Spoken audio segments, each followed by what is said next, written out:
What's up, guys? Very long, detailed Terache 3-inch swing arm stretch video here. The first half is a detailed unboxing explaining the parts where they go. Second half is installing this kit onto Vaden's 420. It's a long video. I didn't want a bunch of questions, so I was very thorough. Feel free to skip to the second half if you just need the installation help. Now, I've been making swing arm stretches for Hondas and installing these bolt-on ones for years. I have never received a single bolt-on one that didn't require some kind of modification or grinding or welding. So I went ahead and made my own. It's the only one on the market with a solid shaft that's not been cut and welded. It's in stock. There's no waiting for these. They're going to be sweet. We've already shipped out a ton of these to customers, and I'm getting questions about installing. So this should answer all of those questions, I hope. Here is the brackets. So these slide on to your swing arm. They bolt down to the factory bushing location. This is the new bushing, OEM quality, double bonded bushing, and it gives you a 3-inch extension. This is the stabilizer piece. This bolts back to the back of the swing arm near the differential, and it keeps this from twisting too much because obviously you're bolting to a bushing here. Without this, it can pivot. So one huge improvement that I worked into here is this nice thick U-bracket. So not all the force ends up being transferred through two little bolts slamming into your swing arm. These sit against the pipe that goes across your swing arm and really beefs up the way the torque is transferred. So that's the swing arm extension brackets. Here is your front lift. This will look familiar because it is the lift that's been available for these machines since 2014. It's simple, it's easy to produce, and it works great. It drops the top of your shock mount down and pushes it out, and it gives you just enough lift on the front where you can run OEM axles. Now, I recommend running HD axles, especially if you want to crank up your preload. This bracket is your rear shock extension. It makes your rear shock longer to account for the swing arm stretch and the lift. All right, this is another part of your extension bracket. It goes right here. It kind of cradles the bar that comes across, and that's what pinches the swing arm. We made this out of really thick steel because it's got to be a weird geometry to fit in between the diff and the swing arm. HD drive shaft. So freshly machined drive shaft. We'll give you all the details of that in a second. I'll do a comparison to a couple other drive shafts. But that is the best part about this kit. The number one complaint people have with these swing arm extensions is drive shaft failure or drive shaft issues causing U-joint failure. Comes with a new spring for the drive shaft and new O-rings, super nice. And here is the hardware. So we'll go through that once I get this box out of here. The number one question I've been getting is where does all this hardware go? So I'm gonna break it down for you right now.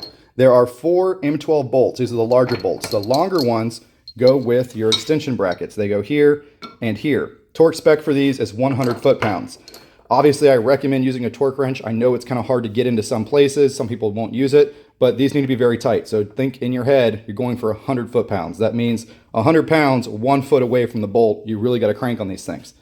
These shorter M12 bolts go with the shock extension bracket. They go with this thing. They go through these 2 holes. All right, now for the smaller hardware. So we got a bunch of bolts, washers, spacers in here.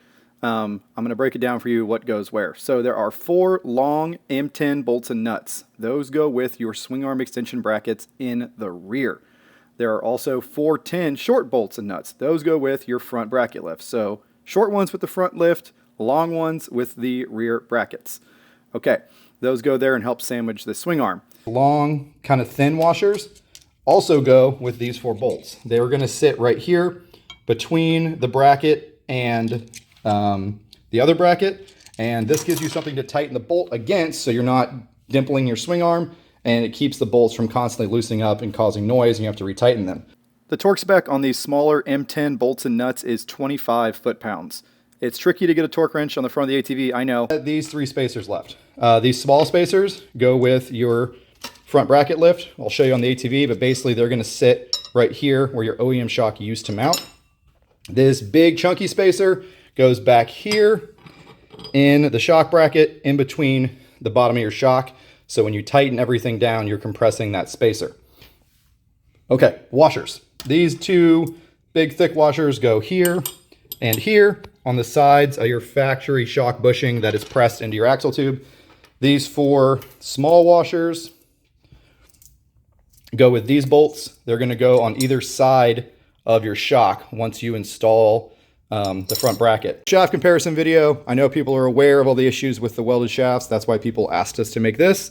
But just to touch on it, because I do get a lot of questions about it. So here's the OEM Foreman shaft. Apart from being 3 inches too short for a stretch, it has a couple issues. Primarily this shear groove. This is where these things always break. Honda designed this ATV for 25-inch tires. I'm running 35s. This shaft would not survive very long with 35s. Also, these little shields fall off. You can see it with this shaft. They start to get loose and then they fall down against the diff, destroy the seal because they pack mud into it, and then your diff ends up on the ground because you have to replace it because it's full of mud, and this does not help. So with the Terache shaft, all fresh machining, freshly machined splines, very close to the OEM heat treatment profile to make these splines as tough and durable as possible, and we've tack welded the guard on so that doesn't fall off. Also, the shaft entire thickness is increased over factory to give you a very, very durable shaft. I know this thing will handle 35s and dualies. I've been beating on it nonstop with a 60% gear reduction, no issues. And of course, because it's a machine shaft, you don't have any issues with wear rings over here like you see with these two. That's a really, really deep groove. When you start with an OEM shaft, you can cut it and lengthen it. All the issues with that shaft are still there. So you still have the shear point, you still have all the wear issues, you could have worn out splines. It's just better to go with a new shaft. Now, I don't even know who made this shaft. It came with one of my buddy's kits, and I think he's gone through a couple shafts.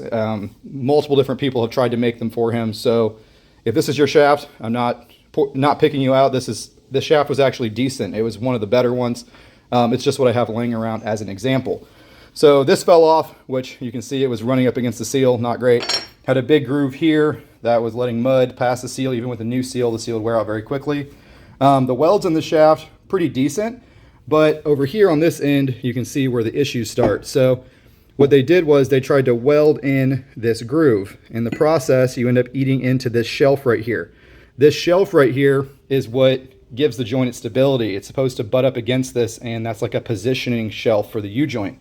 When you weld it up, you can kind of see some parts of the shelf still there, but most of it gets blown away by the weld. And there's not much you can do about that, right? I mean, you're trying to weld this tiny groove in, you're trying to get good penetration so it's strong, you end up tearing up that groove. You can see there's some grinding here. That's actually from me. So when we got this shaft, the U-joint wouldn't sit down all the way over the O-ring, and it was letting mud past it. The reason for that is because the U-joint was hitting some of the weld where it was built up, and it was cocking the U-joint sideways. So in order for the system to be reliable, you need a very straight shaft. The U-joint has to be sitting on there flush. If you have any wobble in your U-joint, the bearings in the U-joint won't last very long. So the reason this shaft came out was because it was going through U-joints. The shaft itself actually held up okay. But that's just a problem with welded shafts in general. It's very hard to keep them perfectly straight with a small solid shaft like that. You have to penetrate so much. When the weld's cool, things can get a little wonky. Also, the whole heat treatment discussion, right? Honda does heat treat their shafts, particularly the splines. When you weld this close to the splines, you anneal out any heat treatment that Honda put in there. But yeah, that's the shaft discussion. We also have the Terache HD Rubicon shaft here. This thing is super sweet. It's the only one that comes with the new rubber boot, which is key because Honda does not sell the boot by itself on the website. This thing is super beefy. It'll be up on our website in a few days. But yeah, we're making a whole line of drive shafts. These 3-inch drive shafts are available on the website without the kit. If you just want the drive shaft to upgrade your existing kit, you can certainly do that. You don't need to buy the whole kit. This is on Terache.com. All right, I got Vaden over here. We're tearing down his 420 today to install the Terache swing arm stretch.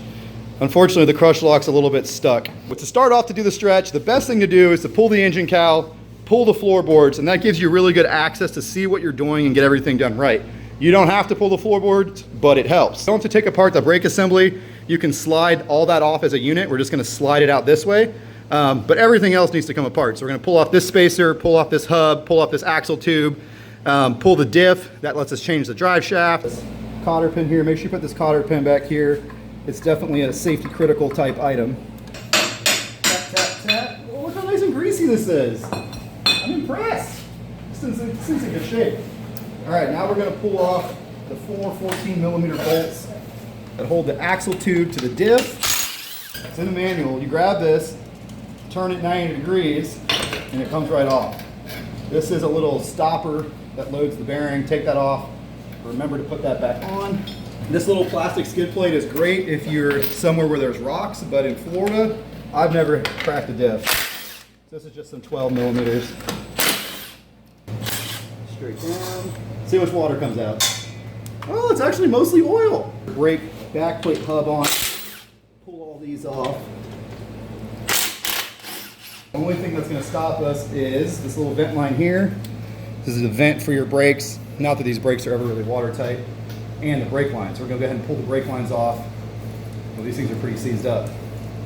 This stuff right here is probably the best penetrating oil for these things. They're a really long threaded piece. They like to get locked up, but if anything will creep in there, this will. Now this whole unit is free. We can slide it out. Watch it. Usually it's super rusty. This is actually pretty clean. That bearing's still in good shape. Okay, next step is to pull the diff. To do that, pull these 4 14mm bolts.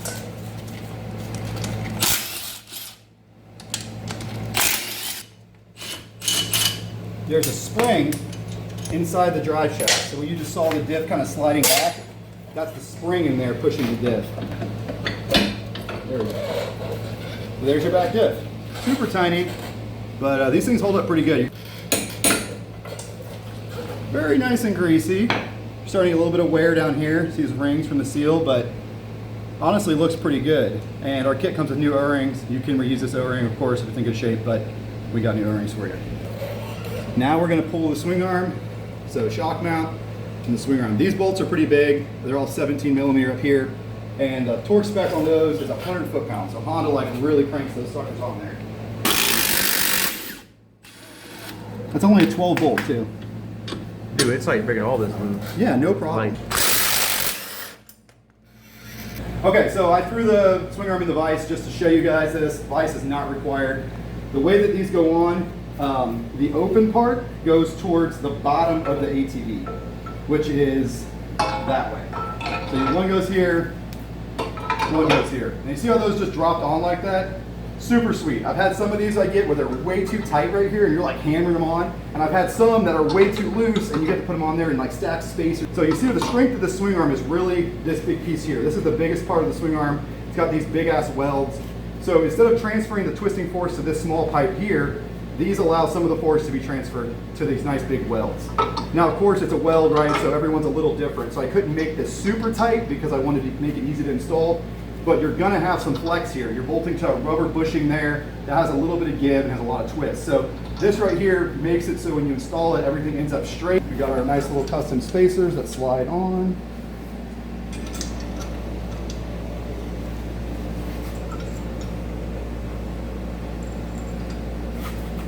Then we got the back plate. These are about twice as thick as any other kits on the market. And I did that because I've had so many issues with them bending. Big M12 bolts and nuts. They go up here and you can put them either way. I like to put them this way. It gives you more clearance to the U-joint with the bolt head on the inside, and it makes it easier to torque if your nut is on the outside. And that's all we're going to do with the swing arm off the machine. We're going to leave all this loose. Okay, so this is your rear shock extension bracket. We're the only ones including a bracket like this, and this is the right way to do it. 2 M12 bolts and nuts, big thick spacer, and then your 2 thick washers. Put the bracket over it, put the bolt through a little bit, then get your spacer in here and get it all the way through like that. Nice and easy. Except that I did that backwards. Bolt's got to come this way. We got that in there, and then once we get the axle tube back in here, this bolt and nut and these washers will go here, and this bolt will go through like that. But the bushing is in the axle tube. So this shock mount's really important, right? This shock, as the swing arm goes up and down, it has to pivot on the bushing. The bushing is designed to twist. It's pretty simple geometry. Some guys that are making these lift kits definitely failed trigonometry class. There we go. Slightly snug fit. So get one bolt in. There it is. This way, just in case you need to take the shock off for some reason, you can do it without pulling the diff. That goes through there. Then you get another washer.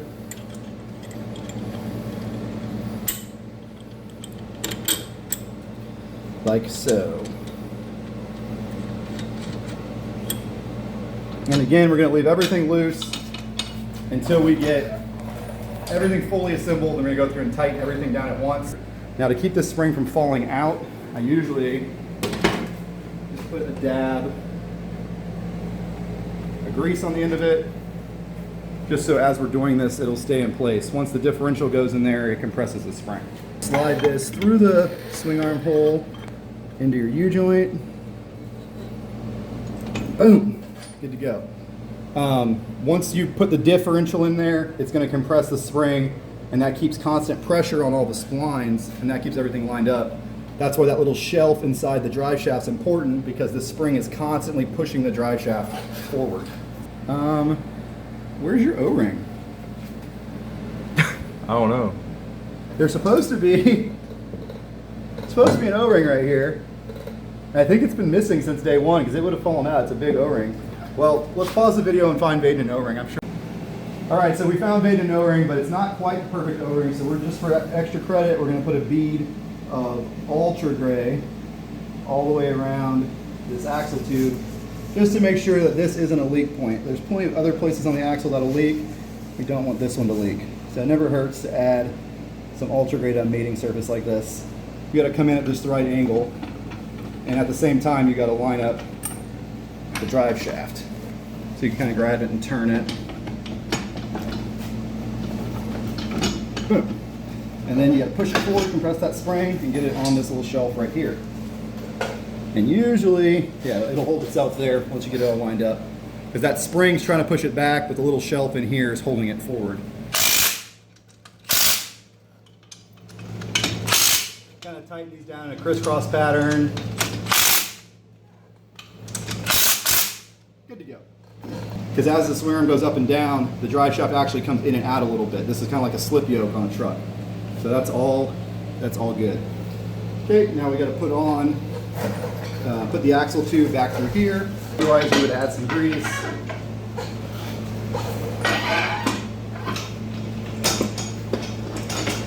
Alright. Now you want to torque this down first. Got our 4 14mm nuts. You can't really put this on there the wrong way, but just in case, your nipple should be right here behind the axle tube. Basically it should look just like this. The torque spec for all of these M10 bolts and nuts on the brake back plate and the rear diff is 35 foot-pounds. I usually say at least 35 foot-pounds, so I bang it along with an impact, and then at the end I check it with a torque wrench to make sure I've at least reached that. I've never had issues with these backing out. First thing that goes on is this spacer right here. This is what backs up the bearing. If you leave this off, it's a nightmare. I've seen it happen a couple times. Then you put on your axle tube, push it all the way in, turn it 90 degrees. It doesn't matter which way this goes. It can be this way, or it can be this way.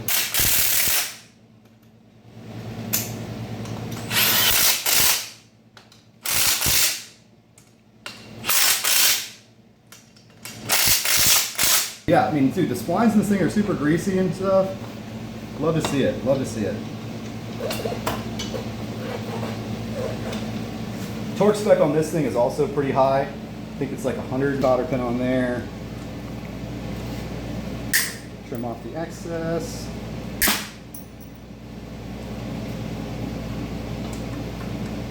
All right, good to go.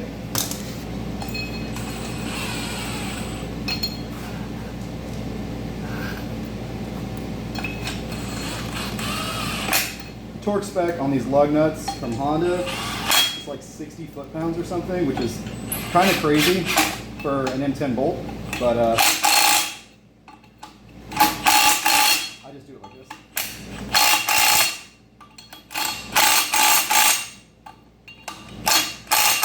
We got the whole rear end assembled again. It's kind of like balanced weight-wise. Now we can go through and start torquing all of this stuff down. 18mm nut and an 18mm head. So I'm just going to snug it with the impact, and then we're going to come torque it with the torque wrench later. Snug that one.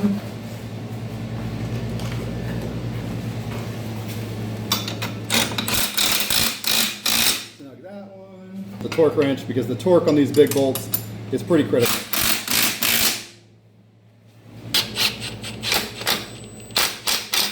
We're just kind of snugging these down. Basically, you want to just make sure that this spacer is under compression.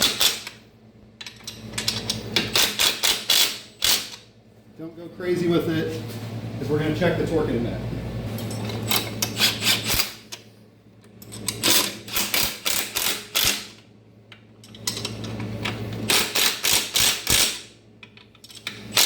So you saw earlier when I said this is going the wrong direction. This is why. If you put it through backwards, you'll rub up against the differential right there. So to have the right amount of clearance, you need the bolt head on the left side. This right here needs to be pretty tight because you're compressing that spacer that's in between the shock.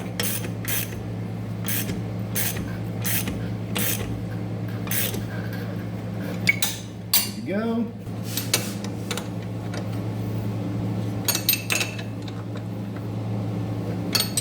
All right, so now we're just torquing down with my old school ass torque wrench, torquing down these bolts on the swing arm. Like I said, don't go crazy with these. If you over torque them, you could crush the spacer and start to dimple the swing arm. So 20, 25 foot-pounds is really what you're looking at. Figure out how to get a little more slack on these vent lines so that's not an issue. See right here we need like another ½ an inch, and right here we need like probably another inch. Otherwise the vent lines are gonna pull themselves off. So let's see what we can do. So you got this routed. Oh, so you got a splice right here? Yeah, and they're into a T up here by the front fender. You could obviously put a splice and lengthen it if you need to, but we were able to get enough by just kind of rerouting it. And let's check this one now. This vent line almost doesn't matter because, well, those rear brakes get full of water so fast. Oh, you got a bunch of slack on this one. You got a couple little route. Now, one problem with the stretch is these aren't going to reach, right? That's a kind of like, that's why I asked if your rear brakes are working. Yeah, no. They're not going to be working anymore. So what I usually do is I usually end up deleting the brake pedal, and you can actually make the this top line work if we reroute it some. Okay. So you can still have your handbrake hooked up, but this line's just going to be way too short. Yeah, so by taking that little bracket off and rerouting everything, you get just enough slack where you can hook up this handbrake. I mean like just enough slack. Yeah, they're pretty cooked. Yeah, no. The mud gets in there and it wears the shoes out. The most important thing to do with the stretch is to make sure all your splines, your diff, your hub, your drive shaft, make sure everything's greasy. If it's full of mud and water, you will eventually wear those splines out. Yes, it'll take a few years, but they will fail eventually. Okay, so when you're filling up your rear diff, do not fill it all the way up. And you fill it up until oil comes out of this hole. So there's really only a little bit of oil in this diff. Okay, so we're doing the front bracket lift on this 420. He already has these big spring spacers on here, so we put this preload setting at the minimum amount just to make it not like incredibly stiff. But what the bracket does is it goes across the front of the frame and it moves the shock out and down. His snorkel was kind of in the way, so we pulled the snorkel apart for now. We'll get the bracket in there and may have to modify the snorkel slightly. That's why it was sitting so goofy. It's super crooked up here. Oh. Yeah, so I'll straighten all that out. Shock's free, we're gonna put our bracket in, the U facing up. Slide that up in there, and we got our bolt and our spacer. All right, so there's all the hardware installed. I still need to tighten everything down, but you got your shock, your washers on either side, got the spacer back there where the shock used to sit, and it's all good to go. So all I need to do is tighten down the 2 bolts and nuts on the top. This side's exactly the same. And then tighten down the 2 bolts and nuts on the control arm.